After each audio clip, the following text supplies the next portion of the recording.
This video shows how to do pairing functions using the MobileTech app on the Building36 or Alarm.com dealer website. So first, in the main screen, select the customer you want to do the pairing operation for. Then, under Quick Actions, you click Add Device. And this lets you select the type of device that you're planning to add. In this case, I'm going to add a water sensor. So I select water.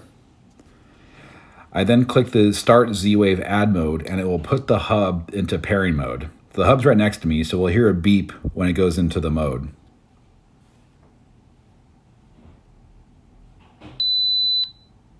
That's the beep.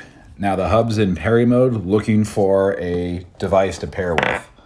So when you see the checking for new devices on the network, that's the time to click on the pairing button on the device itself or perform the pairing operation. So I'm clicking right now. I hear a beep, so the hub actually sensed it. And it will show up here in a few seconds onto the app to let it know that it found a device.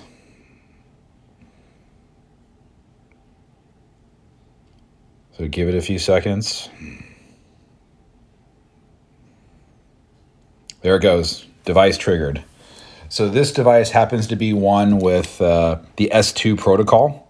So if you have the sensor handy, click on the little scan button here on the barcode. And then we could go to the sensor, scan the sensor, click Save. And that actually pairs the device using the newest S2 encryption protocol. This offers better protection and lower power consumption, which extends battery life.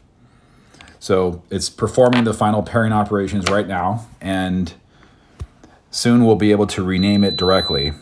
There we go. The hub said it's complete. So now I can click on the arrow here, and I could name it. So we'll call this test sensor. Click Save. And now we're done. So typically we then run a network rediscovery after the final pairing operation. But this is how you can use MobileTech to pair both standard devices as well as S2 devices. Thanks for watching.